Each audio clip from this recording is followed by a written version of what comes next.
Comment savoir quel type de bien investir ou acheter?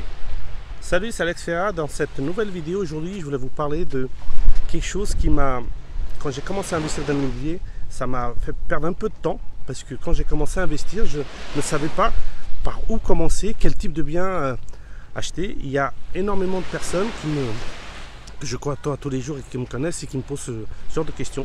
C'est pour ça que j'ai voulu faire une vidéo à ce sujet-là, parce que c'est quelque chose d'important de savoir comment commencer et de mettre une stratégie. Donc la première question qu'il faut se poser, c'est se dire quel type de location vous voulez faire. C'est-à-dire que tout dépend par rapport au type de location que vous allez vouloir faire avec votre bien, ça va vous donner quel type de bien vous allez acheter. Donc on va commencer par le début. Si vous voulez faire de la location meublée étudiante, il faudra acheter soit un studio par rapport à ça, par rapport à cet étudiant-là, ou si vous voulez louer à plusieurs étudiants, il va falloir prendre un appartement plus grand en colocation. Donc ça va être par rapport à un étudiant.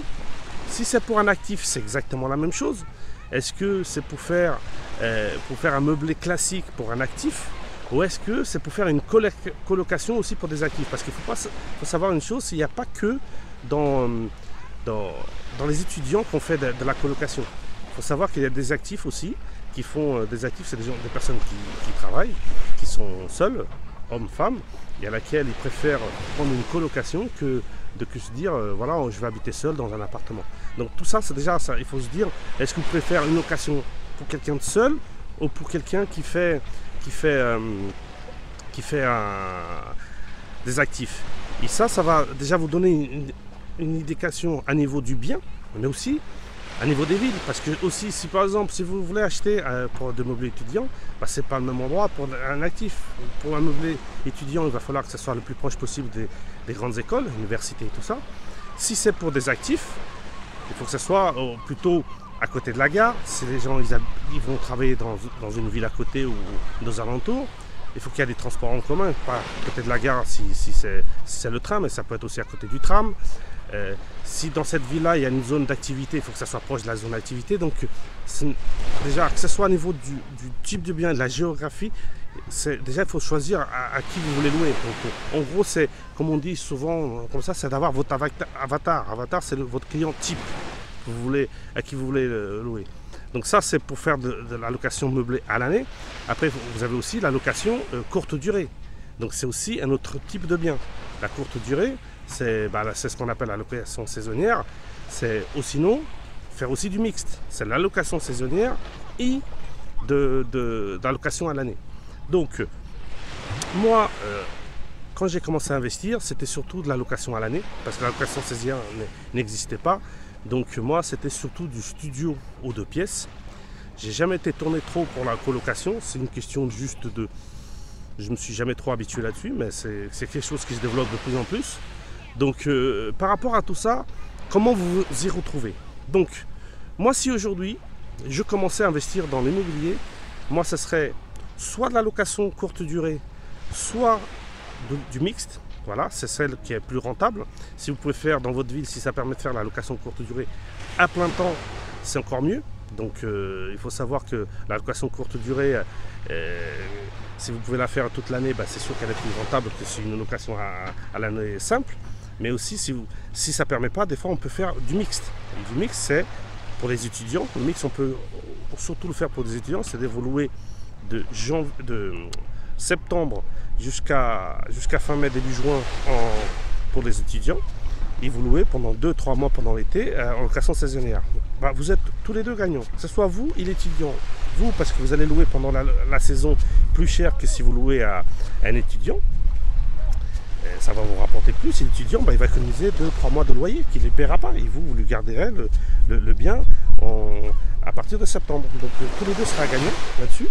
Et c'est quelque chose qui se fait de plus en plus. Donc ça serait mon premier choix, donc la location saisonnière à l'année si c'est possible dans la ville où vous allez investir. Ou sinon le deuxième choix, du mixte. Ici, on partirait là-dessus. Donc moi, je partirais, ce serait le bien idéal, c'est le 2 pièces. Pourquoi le 2 pièces? Parce que ce soit la location saisonnière ou que ce soit pour l'étudiant, c'est un appartement un peu plus grand qu'un petit studio. Et déjà, au niveau location saisonnière, vous allez vous différencier par rapport aux chambres d'hôtel, parce que la chambre d'hôtel, c'est juste une pièce. Et donc un deux pièces en location saisonnière, bah, vous avez la chambre et le séjour.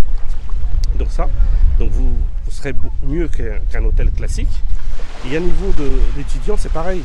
Dans ce cas-là, l'étudiant, ça va être d'étudiant un petit peu haut de gamme. C'est-à-dire que lui, au lieu de se trouver dans une petite chambre, il va se trouver dans un appartement de pièces. Et pour des parents qui ont un peu plus les moyens, ils vont donner un certain confort à ses enfants. Et ça peut être en plus ajusté à des étrangers pour faire de la location saisonnière autrement. Ça, je vous ai déjà en parlé d'une autre. En gros, c'est de louer un appartement, ou un studio, un appartement à des étudiants étrangers à laquelle vous louez tout compris. C'est-à-dire qu'il y a déjà l'internet, mais vous le faites les démarches à niveau toutes ces démarches administratives, vous aidez, vous mettez tout compris. Voilà, donc c'est quelque chose du très haut de gamme à laquelle ça vous rapporte encore plus de rentabilité. Et le fait que ce soit un deux pièces, bah, bien sûr, bien évidemment, ça va vous donner encore plus de vous allez encore vous différencier plus que le studio classique en ligne pour des étudiants. Donc ça, ce serait, moi aujourd'hui, pour commencer à investir, ce serait le studio. Ici encore un type d'investissement que j'investis de plus en plus, celui-là. Après, vous pouvez aussi commencer par un studio. C'est un petit peu moins bien par rapport à ça pour se différencier. Mais le studio par rapport à un deux pièces, c'est que vous allez commencer par un petit budget. Donc, surtout la règle, c'est de commencer par un petit budget. Pourquoi? Parce que le fait de commencer par un petit budget, vous allez pouvoir le digérer, vous habituer. Et vous prenez un exemple. On prend un exemple, le premier investissement, c'est autour de 50 000 euros. Si vous commencez le premier investissement entre 100 et 150 000, ça va vous faire encore plus peur que si c'est 100 000, si c'est que 50 000. Donc le fait que ce soit un petit budget, donc déjà ça va moins vous bloquer pour démarrer, surtout pour les débutants. Vous allez pouvoir plus le gérer sur ce genre de montant. Ça va vous empêcher un peu moins de dormir. Fait demi-tour là. Donc là on est dans un très beau paysage parce que là on est au Algarve, mais ça je vous en parlerai un petit peu plus tard. Et du coup, bah, qu'est-ce qui se passe, c'est que le fait de commencer par un petit budget, bah, ça va vous donc libérer de vos peurs, libérer de vos fausses croyances, ça va vous mettre plus à l'aise. Et donc si on lit ça, le petit budget par rapport à le type de bien, bah, c'est sûr que c'est soit studio, soit deux pièces. Tout dépend exactement par rapport au type de location comme on vient de dire. Moi je vous conseillerais plutôt le deux pièces, si c'est possible dans votre budget. Et ça dépend aussi de la ville où vous allez investir. Après, il y a aussi la colocation. Il y en a qui démarrent directement la colocation parce qu'eux-mêmes, ils ont fait la colocation quand ils étaient jeunes et ça leur a plu. Et du coup, bah, ça leur permet c'est quelque chose qui se retrouve et qu'ils aiment bien. Donc, si c'est par exemple la colocation, dans ce cas-là, il faut acheter un 3 ou 4 pièces. Et parce que moi, je conseille minimum une colocation pour que ce soit rentable. Il faut la louer à 3 étudiants. Ça, c'est le minimum. Mais ça, à niveau de la recherche des locataires et tout ça, ça va un petit peu plus. C'est un autre type de location, mais c'est faisable. Donc si c'est une colocation, bah, soit rente d'appartement, soit maison aussi, ça c'est très bien les maisons. Si votre ville, il y a une zone pavillonnaire qui est bien placée par rapport à ça. Donc après, comme j'ai dit, si c'est des étudiants, il faut que ce soit colocation étudiant proche d'une fac ou des écoles supérieures. Si jamais c'est pour des actifs, bah, il faut que ce soit côté d'une gare, côté du tram, côté des zones d'activité, parce que si c'est pour des actifs qui travaillent dans cette zone d'activité, bah, que ce soit pas trop loin.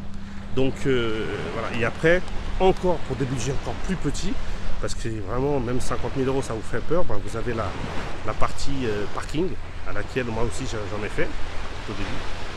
Ça c'est entre 5 et 20 000 euros, tout dépend la ville où vous êtes. Et là c'est encore un budget encore plus petit, et donc ça c'est adapté pour les tout petits budgets.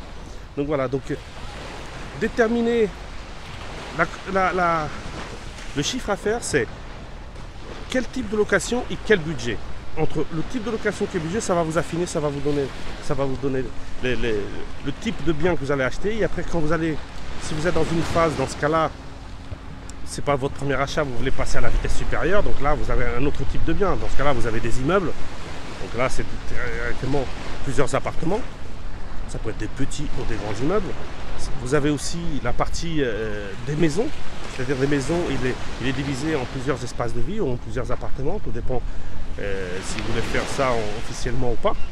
Si vous voulez faire officiellement, c'est-à-dire on le divise vraiment en lots ou vous voulez juste en espace de vie. Dans ce cas-là, vous avez des maisons, des grandes maisons, et vous pouvez les diviser.